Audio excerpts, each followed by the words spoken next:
And today I'm gonna take you through tourism in Rwanda. If you go, if you're like me and you like soccer, you've probably seen this Rwanda logo on PSG or even Arsenal. So today I'm gonna take you through that partnership. First of all, we all know that tourism is a major contributor to most African nations' GDP, and that's also the case to Rwanda.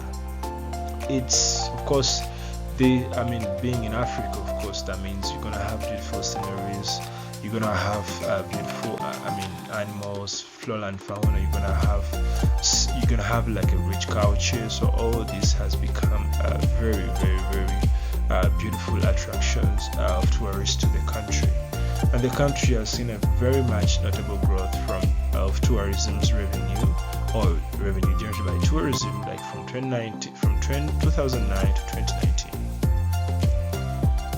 And of course, the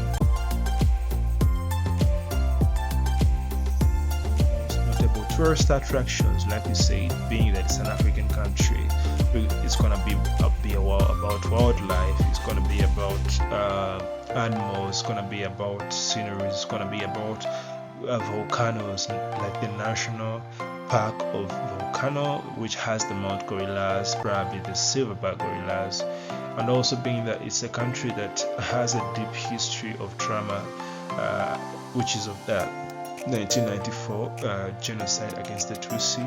This, what was an unfortunate moment, has become a kind of fortunate moment that is attracting lots of tourists and hence contributing to the country's GDP. We have the Akagera National Park, we have the Nyungwe National Park. We're going to talk about all these later in the video. Like we say, the country has experienced a notable growth of its the revenue generated by the tourism industry. From 2022 to 2024, we see there has been a very much notable growth. As you can see, that the trend is growing, and it's even growing even more. Compared, we can see that there is some bit of a drop in 2024, and that's because, of course, which can be linked to the conflict that's going on in Eastern Central Republic of Congo, and it's not good, but it has affected the country in some sense. As we say, some of the notable different attractions can be either animals and plants, it can be geographical features or man-made landmarks. All these are free to the public. You can come and visit. The costs are not even high. The Rwandan people are very hospitable. The culture is so good. And like we say, this video aimed to shed some light on the partnership that's been brokered, or it's been going on between a French soccer team called Paris Saint-Germain and Rwanda. So like we said, if you've watched the recent matches of Paris Saint-Germain or Arsenal, on the arms, the short-sleeved arms, there is a logo of this Rwanda.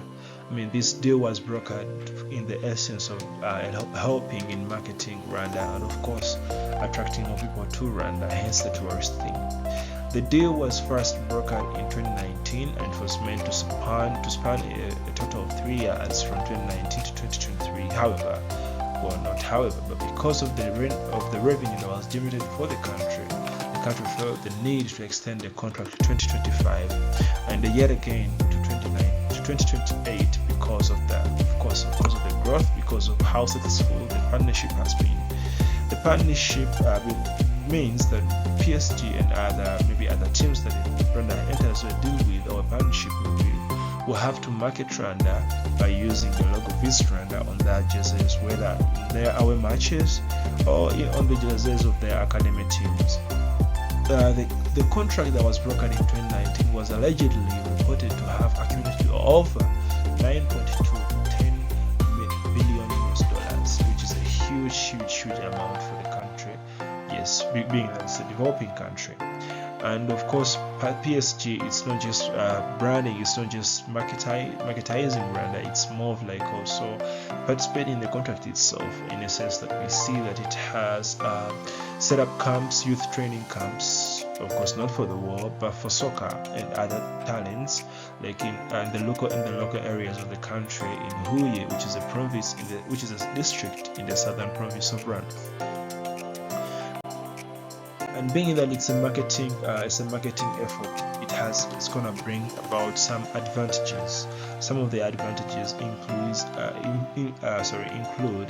increased global visibility and global recognition. I mean, imagine a person in let's say Poland or Italy or France or in Venice sees this Rwanda on some soccer team. Of course, they're gonna want to know where is Rwanda, where is it found, how does it look like? All the while, I mean, people are just getting drawn into coming to Rwanda, and hence the country generating revenue. It also does boost tourism and economic growth, as more and more other investors do find that Rwanda is a very safe space for their investments, and that's a good thing, right? Of course, it also does help the country to diversify economy. I mean, just like any other African country, would think that the main source of its GDP, or the main contributor to its GDP, should be agriculture, but no, the country is trying something else. It's trying to diversify its economy through tourism. Of course, it does attract other investments. Like we said, if there is a big investment going on in a certain country, other big investment companies or organizations would want to know how is it possible that a third level developing country is able to accommodate this kind of deal. And if they find that the community or the environment is good, or the air, it's just good for business, they will come and start investing. But then you would think that being it's a deal between a Western country and a third developing country, I mean, you would think that there are not some disadvantages because you're receiving all the good things. But no, most people do not agree with this partnership. Some people feel like all this money that's being wasted on the partnership itself, where Rwanda gets to pay PSG a lot of $1 billion, they feel like that money could be used for the country's internal development, like building of roads, hospitals, heightening the education system, all this. So some critics do believe, and some of us do believe, that the money could be used for other things. Of course, it also does bring about some issues, as some people do claim that Rwanda's involvement or alleged involvement in the DRC Congo conflict kind of portrays PSG as a country which supports that conflict, and thus means that PSG supports the oppression of the poor, oppression of people, children, and mother, hunger and death, and all that's happening in DRC Congo. So people who do feel that this deal should be stopped because of that. Of course, more criticisms think that the taxpayers' money could be used for other more useful things for the local person, for the local people in the area. And most people, of course, still do argue that this constant reliance on Western influence to help our countries grow kind of portray a bad image of what Africa is now. We're no longer living, some people believe that we're no longer living in neo-colonialism. So any sort of action that does go against that view, that does support the idea or the idea that we do still live in neo-colonialism, some people do not feel good about that. But of course, if you do ever decide to come to Rwanda, these are some of the places that you could come to.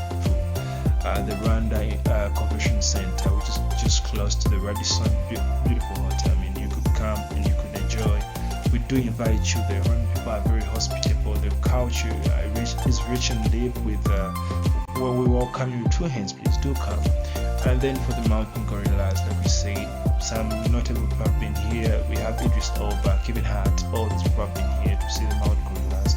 We've even named some. Mount Karisimbi, like we said, is a snow-capped mountain. Being that it's one of the largest mountains in Africa, it does influence the country's climate and weather. So that would be a sin, don't you think? Yeah.